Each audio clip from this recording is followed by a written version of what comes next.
info. Il devait réveiller la droite, mais le miracle n'a pas eu lieu. Finalement, la liste des Républicains emmenée par François-Xavier Bellamy échoue donc sur la 4e marche aux européennes avec à peine plus de 8% des voix d'après les derniers chiffres, les chiffres définitifs. Bonjour Nadine Morano. Bonjour. Vous étiez 4e sur cette liste. Vous êtes donc logiquement réélu au Parlement européen. Mais est-ce que la droite est menacée de disparition ce matin ? Bien, il faut le reconnaître, hein. C'est un score qui est bien en dessous de nos espérances. C'est un échec. Et nous savions que nous étions en phase de reconstruction, ce qui est vrai aussi, parce que nous avons subi une défaite présidentielle comme jamais, parce que là, nous n'étions pas présents au second tour de l'élection présidentielle, ça n'était jamais arrivé sous la Ve République, donc il va falloir se remettre en question, c'est clair. Il va falloir que tous ensemble, et je dis bien tous ensemble, nous interroger sur ce que peuvent peser dans une élection des dissensions qui durent depuis des mois, la partition personnelle des uns ou des autres, qui fait que au moment où on tente de se rassembler, et c'est vrai que pendant 2 mois nous avons réussi, mais nous avons aussi payé cette conséquence de la division qui nous a minés pendant des semaines. Donc nous n'avons pas retrouvé cette crédibilité, et si nous voulons retrouver cette crédibilité, eh bien il faut que ceux qui ont de l'expérience aussi se fassent entendre, hein. Vous pensez à qui ? Je pense à tous ceux qui ont été au gouvernement, parce que là, j'entendais juste avant d'être en direct à votre antenne que M. Blanquer trouvait que c'était un bon score. Moi, je suis quand même atterrée des commentaires. Moi, je suis pour que nous remettions en cause.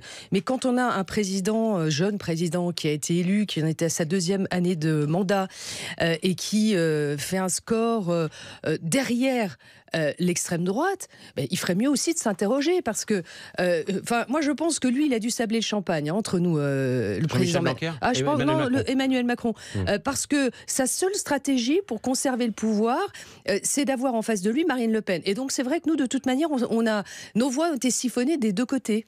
Nadine Morano, vous entendez les critiques en interne dans votre parti depuis hier, le président du Sénat Gérard Larcher qui dit qu'il faut repenser la ligne politique, notre stratégie n'est pas la bonne, dit Rachida Dati, et ce matin c'est la présidente de la région Île-de-France, Valérie Pécresse, qui déclare ceci au sujet de Laurent Wauquiez. Écoutez, c'était sur RTL il y a quelques minutes. C'est une question très personnelle.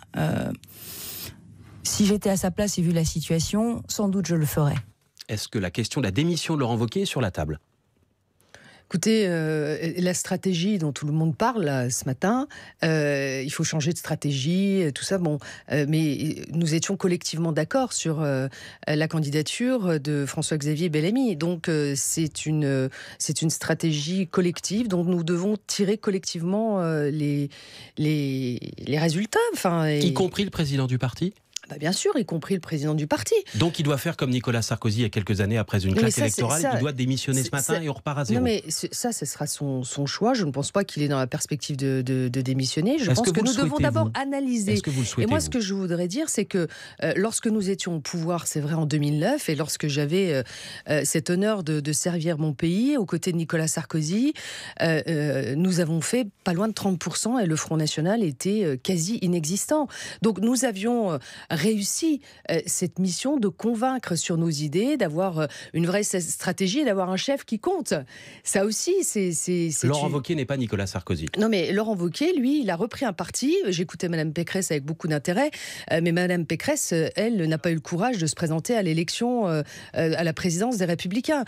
Donc, et Laurent Wauquiez a eu ce courage de dire, je vais reprendre un parti qui est en miettes. Donc il aurait pu avoir le courage d'y aller tout seul aussi et de mener la liste. Oui, mais il avait décidé d'être respectueux des électeurs, puisque comme on ne peut pas cumuler les mandats, comme vous le savez maintenant, il avait pris l'engagement d'être président de région jusqu'à la fin de son mandat. Il ne voulait pas ne pas respecter sa parole. Voilà, ça compte aussi. Est-ce que votre liste était trop manif pour tous ?